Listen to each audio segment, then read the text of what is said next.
ನಮಸ್ತೆ ಆತ್ಮೀಯರೇ, ನಾನು ನಿಮ್ಮ ಆಷ್ಟೋಚಂದ್ರಾಯ ಪೂಜಾರಿ, ಶ್ರೀ ಸಿದ್ಧಿವಿನಾಯಕ್ ಗುರುಕುಲ ಮತ್ತು ವನಸ್ಪತಿ ಸಂಶೋಧನಾ ಕೇಂದ್ರದಿಂದ. ಆತ್ಮೀಯರೇ, ಹಿಂದಿನ ಒಂದು ಪಾಠದಲ್ಲಿ ಅಶ್ವಿನಿ ನಕ್ಷತ್ರದ ಒಂದು ಪ್ರಥಮ ಚರಣ ಅನ್ನುವಂಥದ್ದು ಏನು ಬರುತ್ತೆ, ಅದರ ಒಂದು ಗುಣಗಳು ಹೇಗಿರುತ್ತೆ ಅನ್ನುವಂಥದ್ದನ್ನ ತಿಳ್ಕೊಂಡಾಗಿದೆ. ಇವತ್ತಿನ ದಿನ ಅದೇ ಅಶ್ವಿನಿ ನಕ್ಷತ್ರದ ದ್ವಿತೀಯ ಚರಣದವರ ಗುಣ ಹೇಗಿರುತ್ತೆ ಅಂತ ತಿಳ್ಕೊಳ್ಳುವಂತ ಒಂದು ಪ್ರಯತ್ನ ಮಾಡೋಣ. ಮೊದಲನೇದಾಗಿ ಮೇಷರಾಶಿಯಲ್ಲಿ ಅಶ್ವಿನಿ ನಕ್ಷತ್ರದ 2ನೇ ಚರಣ ಅನ್ನುವಂಥದ್ದು ಏನಿದೆಯೋ, ಮೇಷರಾಶಿಯಲ್ಲಿ 3°20' 6°40'. ಯಾಕಂದ್ರೆ 0°ಇಂದ 3°20' ಪ್ರಥಮ ಪಾದ ಆಯ್ತು. 3°20' 6°40' ದ್ವಿತೀಯ ಪಾದ ಅನ್ನುವಂಥದ್ದು ಕಂಡು ಬರುತ್ತೆ. ಇಲ್ಲಿ ಇದರ ನವಾಂಶ ಬಂದು ವೃಷಭ ನವಾಂಶ ಅನ್ನುವಂಥದ್ದು ಆಗುತ್ತೆ. ವೃಷಭ ನವಾಂಶ ಯಾಕಾಗುತ್ತೆ ಅಂತ ಕೇಳಿದ್ರೆ, ಇಲ್ಲಿ ಹಿಂದೆ ನಾನು ಹೇಳುವಾಗ ಪ್ರಥಮ ಪಾದ ಅನ್ನುವಂಥದ್ದು ಅಗ್ನಿ ತತ್ವ ಅಂತ ಹೇಳಿದ್ದೆ. ಇಲ್ಲಿ ಧರ್ಮ, ಅರ್ಥ, ಕಾಮ, ಮೋಕ್ಷ ಪ್ರತಿ ನಕ್ಷತ್ರದಲ್ಲೂ ಕೂಡ ಆಗುತ್ತೆ. ಆಸೆಗಳು ಇರಬಾರ್ದಾ ಅಂತ ಪ್ರಶ್ನೆ ಬಂದಿತ್ತಲ್ಲ ನಿಂದು. ಆಸೆಗಳು ಹೇಗೆ ಬರುತ್ತೆ? ಒಂದೊಂದು ನಕ್ಷತ್ರಗಳಲ್ಲೂ ಕೂಡ ಧರ್ಮಾರ್ಥ ಕಾಮ ಮೋಕ್ಷಗಳಿದೆ. ಇದು ಸೀಕ್ರೆಟ್. ಹಿಡನ್ ಸೀಕ್ರೆಟ್ ಅಂದ್ರೆ ಏನು ಅಂತ ಕೇಳಿದ್ರೆ, ನೀನು ರಾಶಿಗಳ ಬಗ್ಗೆ ಅಧ್ಯಯನ ಮಾಡ್ತೀಯ, ಹೌದಾ? ರಾಶಿಗಳನ್ನ ಬಿಟ್ಟು ಮಂಡಲದ ಬಗ್ಗೆ ಅಧ್ಯಯನ ಮಾಡ್ತೀಯ, ಗ್ರಹಗಳ ಬಗ್ಗೆ ಅಧ್ಯಯನ ಮಾಡ್ತೀಯ, ನಕ್ಷತ್ರಗಳ ಬಗ್ಗೆ ಅಧ್ಯಯನ ಮಾಡ್ತೀಯ. ಹಾಗೆ ಇದ್ರೆ ಆ ನಕ್ಷತ್ರದಲ್ಲಿ ಹುಟ್ಟಿರೋರಿಗೆ ಬೇರೆ ಆಶೆಗಳು ಇರಬಾರ್ದ ಅನ್ನುವಂಥದ್ದು ನಿನ್ ಪ್ರಶ್ನೆ ಇರುತ್ತಲ್ಲ. Hidden secret. ಈ ಸೀಕ್ರೆಟ್ ಏನ್ ಮಾಡುತ್ತೆ ನಿನಗೆ ಅಂತ ಕೇಳಿದ್ರೆ, ಅಲ್ಲಿ ನೋಡು, ಇಲ್ಲಿ ನವಾಂಶ ಬದಲಾಯಿತು, ವೃಷಭ ನವಾಂಶ. ಇದು ಯಾಕೆ ವೃಷಭ ನವಾಂಶ ಆಗುತ್ತೆ ಅಂತ ಕೇಳಿದ್ರೆ, ಇದು ಪೃಥ್ವಿ ತತ್ವ, ಅದು ಅಗ್ನಿ ತತ್ವ ಆಯ್ತು. ಈಗ ಜ್ಯೋತಿಷ್ ಹೇಳತಾರ, ಅವ್ರು ಇದನ್ನೆಲ್ಲ ನೋಡಿರ್ಲೇಬೇಕು, ನೋಡ್ಬೇಕು, ನೋಡಿರ್ತಾರು, ಗಮನಕ್ಕೆ ತಗೊಳ್ದೇ ಇರಬಹುದು,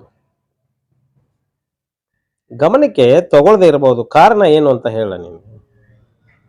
ಇತ್ತೀಚಿನ ದಿನಮಾನದಲ್ಲಿ ಏನಾಗ್ತಾ ಇದೆ ಅಂತ ಕೇಳಿದ್ರೆ, ಇದು ಫಾಸ್ಟ್ ಮೂವಿಂಗ್, ಇದೆ ಫಾಸ್ಟ್ ಮೂವಿಂಗ್. ಇದರಲ್ಲಿ ನಿನಗೆ ಗ್ರಹಗಳು, ನಕ್ಷತ್ರಗಳು ಹೇಳ್ತಾ ಹೇಳ್ತಾ ಹೋಗ್ತಾರ ಅವರು, ಹೌದಾ? ಹೇಳ್ತಾ ಹೋದಂಗೆ ಇವಾಗ ಏನಾಗ್ತಾ ಇದೆ ಅಂತ ಕೇಳಿದ್ರೆ, ಕೇಳಿಸಿಕೊಳ್ಳುವವರಿಗೆ ತಾಳ್ಮೆ ಇಲ್ಲ. ತಾಳ್ಮೆ ಇದೆಯಾ? ಆಮೇಲೆ ಪಠ್ಯಗಳು ಏನಾಗ್ತಾ ಇದೆ ಅಂತ ಕೇಳಿದ್ರೆ, ಅದು ಸರ್ಟಿಫಿಕೇಟ್ಗೆ ಸೀಮಿತವಾಗ್ತದೆ. ಇವರಿಗೆ ತಾಳ್ಮೆ ಇಲ್ಲ. ಇವರು 3 ವರ್ಷ 5 ವರ್ಷ ರೆಗ್ಯುಲರ್ ಆಗಿ ಕಲಿತಾ ಇದಾರ, ಈಗ ಆಸ್ಟ್ರಾಲಜಿ ಡಿಗ್ರಿ ಮಾಡಿದ್ದಾರೆ, ಅದರೊಳಗೆ ಇದನ್ನ ಹೇಳ್ಕೊಡ್ತಾರೆ. ಮಾಸ್ಟರ್ ಕ್ಲಾಸ್ ಅಲ್ಲೆಲ್ಲ ಹೇಳ್ಕೊಡ್ತಾರಪ್ಪ. ಮಾಸ್ಟರ್ ಕ್ಲಾಸಿಗೆ ಹೋದಾಗ ನಿನ್ಗೆ ಇದು ಯಾವುದಕ್ಕೂ ಬರಲ್ಲ. ಅವ್ರು ನೇರವಾಗಿ ವಿಷಯಕ್ಕೆ ಬಂದ್ಬಿಡ್ತಾರೆ.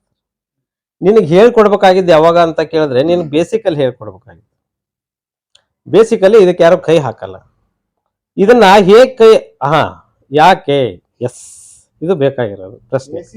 ಇದನ್ನೆಲ್ಲ ಹೇಳ್ಕೊಡ್ಬೇಕಾಗಿತ್ತು, ಯಾಕೆ ಹೇಳಲಿಲ್ಲ ಅಂತ ಕೇಳಿದ್ರೆ, ಅವರು ಇಲ್ಲಿ ಷೋಡಶ ವರ್ಗ ಕುಂಡಲಿಗಳನ್ನು ಮಾಡಿದ್ದಾರೆ. ಕ್ಯಾಲ್ಕುಲೇಷನ್ ಮೆಥಡ್ ಇದೆಯಲ್ಲ, ಅದು ಡಿಫ್ರೆಂಟ್ ಆಗಿದೆ. ಷೋಡಶ ವರ್ಗ ಕುಂಡಲಿಗಳು 16 ವರ್ಗಗಳನ್ನು ಮಾಡಿದ್ದಾರೆ. 16 ವರ್ಗಗಳನ್ನ 16 ಕೆಲಸಕ್ಕೆ ಬಳಸಿಕೊಳ್ಳಲಾಗುತ್ತೆ.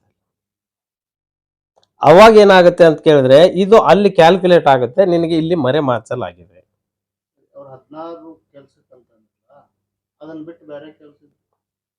16 ಬಿಟ್ಟು ಬೇರೆ ಏನು ಇಲ್ಲ ನಿನ್ನ ಹತ್ರ. ಷೋಡಶ ಕಲೆಗಳಷ್ಟೇ ಇರೋದು.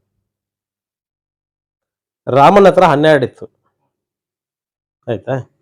ಕೃಷ್ಣನ ಹತ್ರ 16 ಆಗಿದೆ. ಇವಾಗ ಇನ್ನೊಂದು 4 ಕಲೆಗಳು ಕಲಿಗೆ ಜಾಸ್ತಿ ಆಗಿದೆ.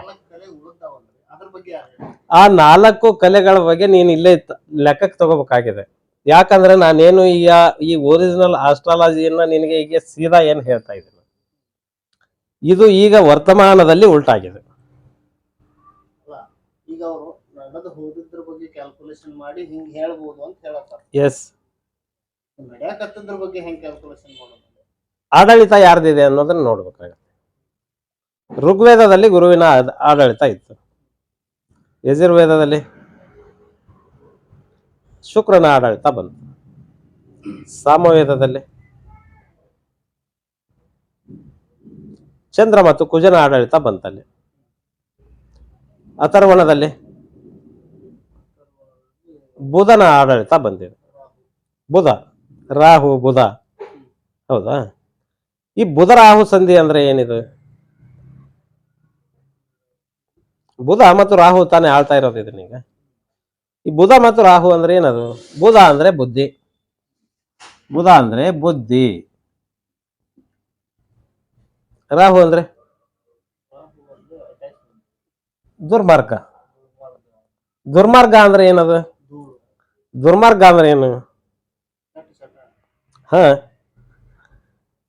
ನಿನ್ಗೆ ಅವನು ಏನ್ ಮಾಡ್ತಾನೆ ರಾಹು ಅಂತ ಕೇಳಿದ್ರೆ, ನೀನು ಈಗ ಸೀದಾ ಹೋಗ್ಬೇಕಾಗಿರುತ್ತೆ. ನಿನಗ ಇಲ್ಲೊಂದ್ ಸ್ವಲ್ಪ ಪೈಪು ಬ್ಲಾಕೇಜ್ ಇದೆ ಅಂತ ಇತ್ತು, ಸ್ವಲ್ಪ ಬೆಂಡ್ ಆಗ್ಬಿಟ್ಟಿದೆ, ಬೆಂಡ್ ಆಗಿದೆ.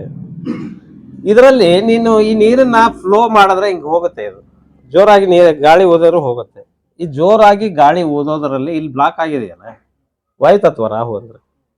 ಇವನ್ ಏನ್ ಮಾಡ್ತಾನೆ ಅಂದ್ರೆ, ಇಲ್ಲಿ ಬ್ಲಾಕ್ ಆಯ್ತು ಅಂತ ಕೇಳಿದ್ರೆ ಈ ಕಡೆ ಹರಡಿ ಬಿಡ್ತಾನೆ. ಹೌದಾ? ಗಾಳಿ ಏನ್ ಮಾಡುತ್ತೆ? ಹೋಗುತ್ತೆ ತಾನೆ. ಒಂದು ಸುಮ್ನೆ ಹಂಗೆ ಒಂದು ಗೋಡೆ ಕಟ್ಟಿಲ್ಲ ನೀನು, ಸುಮ್ನೆ ಏನೋ ಒಂದು ಅಡ್ಡ ಇಟ್ಟಿದೀಯ, ಅದಕ್ಕೆ ಹೊಡೆದು ನಿನ್ನ ಗಾಳಿ ಚದುರ್ತಾ ಇದೆಯಾ ಅಂದ್ರೆ ಅಡ್ಡ ದಾರಿ ಹಿಡಿಯುವಂತದ್ದು. ಈ ಬುದ್ಧಿಗೆ ದೂರ ಸೇರಿಸ್ಬಿಡು, ಏನಾಗುತ್ತೆ? ದುರ್ಬುದ್ಧಿ ಆಯ್ತು ಅಲ್ಲಿಗೆ.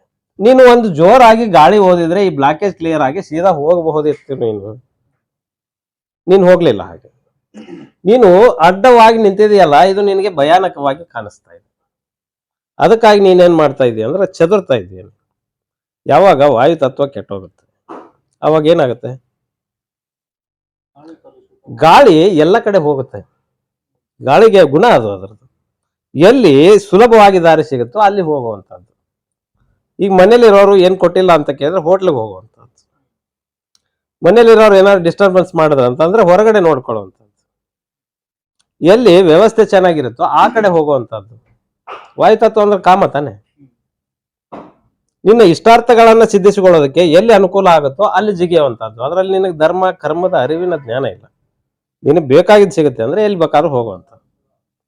ಹೀಗಾಗಿ ಈ ಬುದ್ಧಿಯ ಜೊತೆಯಲ್ಲಿ ದುರ್ ಸೇರಿದಾಗ ದುರ್ಬುದ್ಧಿ ಆಗತ್ತೆ. ಇದೆ ಅಥರ್ವಣ. ಏನ್ ಸಬ್ಜೆಕ್ಟ್ ಬರುತ್ತೆ ಅದರಲ್ಲಿ?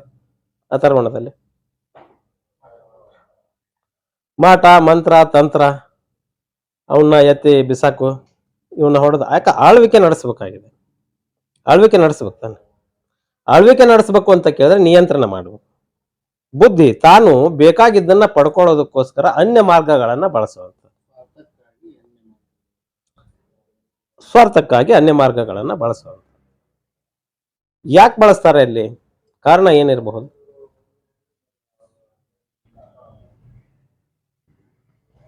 ಒಂದು ಬ್ರಹ್ಮಮಂಡಲ ಅಂತ ಹೇಳಿದ್ದೆ ನಾನಿಲ್ಲಿ, ಹೌದಾ?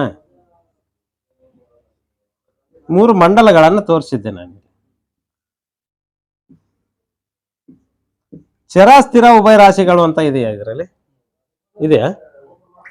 ಚರಕ್ಕೆ ಬ್ರಹ್ಮಾಧಿಪತಿ, ಸ್ಥಿರಕ್ಕೆ ವಿಷ್ಣುಧಿಪತಿ, ಉಭಯಕ್ಕೆ ರುದ್ರಾಧಿಪತಿ. ಹೌದಾ? ಈ ವಿಷ್ಣುವಿನ ಕರ್ತವ್ಯ ಏನು? ಇವನು ಇಲ್ಲಿಂದ ಪ್ರಾರಂಭ ಆಗ್ತಾನೆ ಮತ್ತೆ ಇಲ್ಲಿಗೆ ಎಂಡ್ ಆಗ್ತಾನೆ. ಪಾಲನೆ ಅಂದ್ರೆ ನಿನಗೆ ಬೇಕಾಗಿದ್ದನ್ನು ಪಡ್ಕೋಬೇಕು ಅಂದಂಗಾಯ್ತು. ಈ ವಯಸ್ಸಿದೆ ನಿನಗೆ, ಮಧ್ಯಮ ಆಯಸ್ಸಿದು. ಇದು ನಿನಗೆ ಮಧ್ಯಮ ಆಯಸ್ಸಿದು. ನೀನ್ ಇಲ್ಲೇ ಏನು ಮಾಡ್ಲಿಲ್ಲ ಅಂದ್ರೆ ವಯಸ್ಸಾದ್ಮೇಲೆ ಏನ್ ಮಾಡ್ತೀಯ? ನೀನ್ ಏನ್ ಮಾಡಕ್ ಆಗಲ್ಲ ನಿನ್ ಕೈಲಿ. ನಿನ್ನ ಎನರ್ಜಿ ಫೋರ್ಸ್ ಇದೆಯಲ್ಲ, ಇದನ್ನ ಬಳಸಿಕೊಂಡು ಬೇರೆ ಅವರನ್ನ ನಿಯಂತ್ರಣ ಮಾಡಿ ಆದ್ರೂ ನೀನು ಆಡಳಿತವನ್ನ ಮಾಡಬೇಕು. ಅದಕ್ಕೆ ಬೇಕಾಗಿರುವುದು ಅಥರ್ವಣ. ಅದನ್ನ ಫಾಲೋ ಮಾಡ್ಬೇಕು ಅಂತ ಕೇಳಿದ್ರೆ ನೀನ್ ಯಾರನ್ನ ಕರ್ಕೋಬೇಕು? ರಾಹುವಿನ ಕರ್ಕೋಬೇಕು. ಯಾಕಂತ ಕೇಳಿದ್ರೆ ನೀನು ಇದನ್ನು ಸಾಧಿಸಬೇಕಾಗಿದೆ. ಹಾಗಾಗಿ ನೀನು ರಾಹುವಿನ ಬೆನ್ನು ಹತ್ತಿದ್ಯಾ. ರಾಹುವಿನ ಬೆನ್ನು ಹತ್ತಿದಾಗ ನೀನ್ ಏನನ್ನ ಸಾಧಿಸಕ್ ಆಗಲ್ವೋ, ಕುಸಿತ ಉಂಟಾಗತ್ತೆ. ಅಲ್ಲಿ ಕುಸಿಬೇಕಾಗತ್ತೆ. ನೀನ್ ಕುಸಿದ ಕೆಳಗಡೆ ಬೀಳ್ತೀಯ, ಹತ್ತಕ್ಕೆ ಹೋಗ್ತೀಯ ಮತ್ತು ಕುಸಿದ ಕೆಳಗಡೆ ಬೀಳ್ತೀಯ, ಹತ್ತಕ್ಕೆ ಹೋಗ್ತೀಯ ಮತ್ತೆ ಕುಸಿದ ಕೆಳಗಡೆ ಬೀಳ್ತೀಯ. ಯಾಕಂದ್ರೆ ರಾಹು ಇದನ್ನಲ್ಲ, ಇವನು ವಾಯು ತತ್ವ. ಹೌದಾ? ವಾಯು ತತ್ವ. ಇಲ್ಲೊಂದು ತ್ರಿಕೋನ ಇದೆ, ಯಾವುದು? ಮಿಥುನ, ತುಲಾ, ಕುಂಭ ರಾಶಿ. ಹೌದಾ? ವಾಯು ತ್ರಿಕೋನ, ಕಾಮಿ ಅಂತ. ಈ ಒಂದು ತ್ರಿಕೋನ ಇದೆ, ಇಲ್ಲಿ ಬುಧನೇ ಇಂಪಾರ್ಟೆಂಟ್ ಆದ ತಾನೆ. ಹೌದಾ? ಇಲ್ಲಿಂದ ಸ್ಟಾರ್ಟ್ ಆಯ್ತು ಒಂದು. ಕಾರ್ಯ. ಇಲ್ಲಿ ಏನಾಗುತ್ತೆ ಅಂತ ಕೇಳಿದ್ರೆ ಇವನ್ ಬೇಕಾಗಿದ್ದನ್ನ ಪಡ್ಕೋಬೇಕು ಅನ್ನುವಂಥದ್ದು ಒಂದು ಹಂಬಲ, ಕಾನ್ಸಿಯಸ್ ಫ್ಯೂಚರ್. ನಾನು ಏನಾದ್ರು ಮಾಡ್ಲೇಬೇಕು, ಬಂದಿದ್ಯಾ ಅಂದ್ರೆ ಏನಾದ್ರು ಮಾಡ್ಲೇಬೇಕು, ಬಂದದ್ದೇ ಅದಕ್ಕೆ. ಆದ್ರೆ ಮಾಡಿದ್ದೀಯಲ್ಲ ಅದು ತಪ್ಪಲ್ಲ, ಮಾಡಕ್ ಹೋಗ್ತಾ ಇದೆಯಲ್ಲ ಅದು ತಪ್ಪಲ್ಲ, ಕುಸಿದ ಕೆಳಗಡೆ ಬೀಳ್ತಾ ಇದೆಯಲ್ಲ ಯಾಕೆ? ಮಾಡಕ್ ಹೋಗ್ತಾ ಇರೋ ತಪ್ಪ ಇಲ್ಲ, ನೀನ್ ಬಂದದ್ದೇ ಅದಕ್ಕೆ. ಆಗ್ತಾ ಇಲ್ವಲ್ಲ ನಿನ್ ಕೈಲಿ, ಯಾಕೆ ಅಂದ್ರೆ ನೀನೇನಾದ್ರು ತಪ್ಪು ಮಾಡ್ತಾ ಇರಬಹುದು.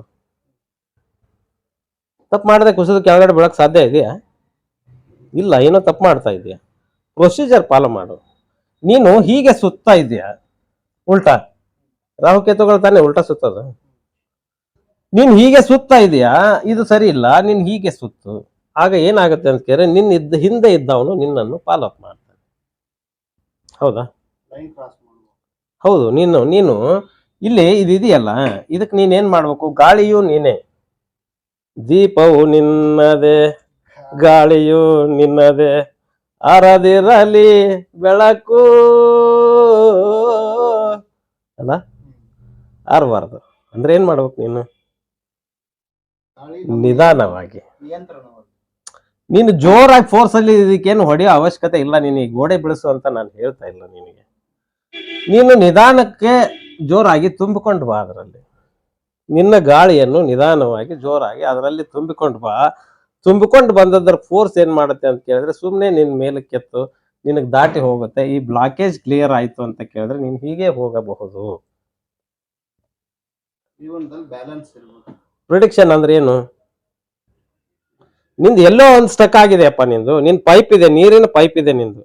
ಈ ಬಾಡಿನಲ್ಲಿ ನಿನ್ನ ರಕ್ತ ಸಂಚಾರ ಆಗೋದಕ್ಕೆ ನರಗಳಿದೆ, ನರ್ವಸ್ ಸಿಸ್ಟಮ್. ಯಾರಿಂದ ಇದೆ ಇದು? ಇದರಿಂದ ಆಳಲ್ಪಡುತ್ತೆ, ಬುಧನಿಂದ ಆಳಲ್ಪಡುತ್ತೆ ನಿನ್ನ ನರ್ವಸ್ ಸಿಸ್ಟಮ್. ಹೌದಾ? ನೀನ್ ಏನ್ ಮಾಡ್ತೀಯಾ ಅಂತ ಕೇಳಿದ್ರೆ ಬುದ್ಧಿ ಏನಾಗುತ್ತೆ ಅಂತ ಕೇಳಿದ್ರೆ ಗೋಡೆ ನಿನಗೆ ದೇವ ತರ ಕಾಣಿಸುತ್ತೆ, ಬ್ಲಾಕ್ ಆಗಿದೆಯಲ್ಲ. ಅದಕ್ಕೆ ನೀನು ಇದೇ ಗಾಳಿಯಿಂದಾನೇ ಅದನ್ನ ರಿಪೇರ್ ಮಾಡ್ಬೇಕಾಗಿರೋದು. ಪ್ರಾಣಾಯಾಮವನ್ನು ಮಾಡು. ನಿನ್ನ ಮಾನಸಿಕ ಸ್ಥಿತಿ ಇದೆಯಲ್ಲ ಅದು ನಿಯಂತ್ರಣಕ್ಕೆ ಬರುತ್ತೆ. ನೀನು ಓಡಬೇಡ. ಕೆಲವ್ರು ನೋಡ್, ನೀನು ಓದಕ್ ಹಚ್ಚವ್ರನ್ನ ಇಲ್ಲ, ಏನೋ ಕಲ್ಪನೆ ಮಾಡ್ಕೊಂಡು ತಪ್ಪು ಓದ್ತಾರ. ಅವ್ರು ಓದ್ತಾ ಇರಲ್ಲ, ಓಡ್ತಾ ಇರ್ತಾರೆ. ನೀನು ಓಡಬೇಡ, ಓದು. ಅದು ಹೇಗಿದೆಯೋ ಹಾಗೆ ಓದು. ನೀನು 1 ನಿಮಿಷ ಲೇಟ್ ಆಗ್ಲಿ ಏನಾಗುತ್ತೆ? ಏನಾಗಲ್ಲ, ನೀನು ಓಡಬೇಡ. ನಿನ್ ಸ್ಪೀಡ್ ನಲ್ಲಿ ಸ್ವಲ್ಪ ಕಡಿಮೆ ಮಾಡ್ಕೊ. ನಿಧಾನಕ್ಕೆ ಅದನ್ನು ಆ ಪೈಪಿನ ತುಂಬಾ ಗಾಳಿ ತುಂಬಿಕೊಳ್ಳುವಂಗೆ ನಿಧಾನಕ್ಕೆ ತುಂಬು. ನೀನು ತುಂಬಿ ಆ ಫೋರ್ಸ್ನ ಹಾಗೆ ಮೇಲಕ್ಕಿತ್ತು, ಈ ಬ್ಲಾಕೇಜ್ ಕ್ಲಿಯರ್ ಆಗುತ್ತೆ. ಇಷ್ಟೇ ನೀನ್ ಮಾಡ್ಬೇಕಾಗಿರೋದು. ನೀನ್ ಬೇರೆ ಏನ್ ದೊಡ್ಡ ಗಣಂದಾರಿ ಕೆಲಸ ಮಾಡ್ತಾ ಇಲ್ಲ. ಆದ್ರೆ ನಿನಗೆ ಅದು ಅರ್ಥ ಆಗ್ಲಿಲ್ಲ ಅಂದ್ರೆ ನೀನ್ ಏನ್ ಮಾಡ್ತೀಯ? ಓಡವನ ಬೆನ್ನು ಹತ್ತಿ ಓಡ್ತೀಯ, ಅಲ್ಲಿ ನಿನ್ಗೇನು ಸಿಗಲ್ಲ. ಇದು ಲಾಜಿಕ್. ವಿಷಯಕ್ಕೆ ಬರೋಣ. ವಿಷಯಾಂತರ ಆದ್ರೆ ಮತ್ತೆ ಹೋಗುತ್ತೆ, ಅದು ಗಂಟೆಗಟ್ಲೆ ಆಗತ್ತೆ. ಯಾರು ನಮ್ಗೆ ಆ ಥರ ಹೇಳಲ್ಲ. ಯಾಕೆ ಹೇಳ್ತಾರೆ? ಆಸ್ಟ್ರಾಲಜಿ ಹೇಳಂದ್ರೆ ಹಿಂಗೆ ಹೇಳ್ತಾರೆ ಯಾರನ? ಇಲ್ಲ, ಹೇಳಲ್ಲ. ಯಾಕಂತ ಕೇಳಿದ್ರೆ ಇಲ್ಲಿ ಏನ್ ಬರ್ದಿದೆಯೋ ಅದನ್ನ ನಿನಗೆ ಯಥಾಸ್ಥಿತಿಯಲ್ಲಿ ಹೇಳೋದು. ಸ್ಕೂಲಲ್ಲಿ ಏನ್ ಮಾಡ್ತಾರೆ? ಯಾರೋ ಬರೆದು ಅವ್ರ ಕೈ ಕೊಟ್ಟಿದ್ದಾರೆ, ಅವರು ಅದನ್ನ ಓದಿಕೊಂಡಿದ್ದಾರೆ, ಅವರಿಗೂ ಅದಕ್ಕೂ ಸಂಬಂಧ ಇಲ್ಲ. ಸಂಬಂಧ ಇದೆಯಾ? ಆದ್ರೆ ಅವ್ರು ನಿನಗೆ ಹೇಳಿದ್ದಾರೆ. ಯಾವುದಕ್ಕೋಸ್ಕರ ಹೇಳಿದ್ದಾರೆ? ನೀನು ಎಕ್ಸಾಮ್ ಅಲ್ಲಿ ಪಾಸ್ ಆಗೋದಕ್ಕೋಸ್ಕರ ನಿನ್ಗೆ ಅವ್ರು ಹೇಳಿದ್ದಾರೆ. ಎಕ್ಸಾಮ್ ಅಲ್ಲಿ ಪಾಸ್ ಆದೆ, ನಿನಗೆ ಏನಾಗ್ಬೇಕಾಗಿದೆ? ಪಾಸ್ ಆಗ್ಬೇಕಾಗಿದೆ. ನಿನಗೆ ಅವ್ರು ಹೇಳಿದ್ ಯಾಕೆ ಹೇಳ್ತಾ ಇದಾರೆ ಏನು ನಿನಗೂ ಅದಕ್ಕೂ ನಿನಗೂ ಸಂಬಂಧ ಇಲ್ಲ ಓದುವಾಗ. ಯಾಕಂದ್ರೆ ನಿಂದ ಆಡೋ ವಯಸ್ಸು, ನಿನಗೆ ಓದಕ್ ಹಚ್ಚಿದ್ದಾರೆ, ನಿನಗೆ ಆ ಓದಿನ ಮೇಲೆ ಇಂಟ್ರೆಸ್ಟ್ ಇಲ್ಲ, ಸುಮ್ಮನೆ ನೀನ್ ಪಾಸ್ ಆಗ್ಬೇಕಾಗಿದೆ. ನೀನ್ ಪಾಸ್ ಆದೆ, ಮುಂದೆ ಕ್ಯಾರಿಯರ್ ಅಲ್ಲಿ ನೀನು ಕೆಲಸ ಬರ್ಬೇಕಾಗಿದೆಯಪ್ಪ. ಕ್ಯಾರಿಯರ್ ವಿಚಾರ ಬಂದಾಗ ನಿನಗೆ ಕೆಲಸ ಬರ್ಬೇಕು. ನೀನ್ ಎಷ್ಟು ಎಕ್ಸ್ಪೀರಿಯನ್ಸ್ಡ್ ಆಗಿ ಕೆಲಸ ಮಾಡ್ತೀವಿ, ಎಷ್ಟು ಎಫರ್ಟ್ ಹಾಕಿ ಕೆಲಸ ಮಾಡ್ತೀವೋ, ಎಷ್ಟು ಸುಂದರವಾಗಿ ಕೆಲಸ ಮಾಡ್ತೀವೋ, ಎಷ್ಟು ಆನಂದವಾಗಿ ಕೆಲಸ ಮಾಡ್ತೀವೋ ಅಷ್ಟು ನಿನಗೆ ರಿಸಲ್ಟ್ ಸಿಗುತ್ತೆ. ಕಲ್ಸೋದು ಅಷ್ಟೇ ಕಲಿಸ್ತಾರೆ, ತಿಳ್ಕೊಳ್ಳೋದ್ರ ಮೇಲೆ. ಒಂದು ಸ್ಕೂಲಲ್ಲಿ ಮಿನಿಮಮ್ 50 ಜನ ಇರಲ್ಲ ಒಂದು ಕ್ಲಾಸಲ್ಲಿ.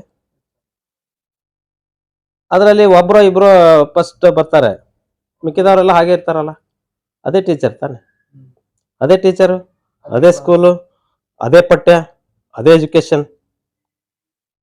ಆ ಒಬ್ರು ಇಬ್ರು ಮಾತ್ರ ಹೈಲೈಟ್ ಆಗ್ತಾರೆ ಅಂದ್ರೆ ಯಾಕಿರ್ಬೋದು?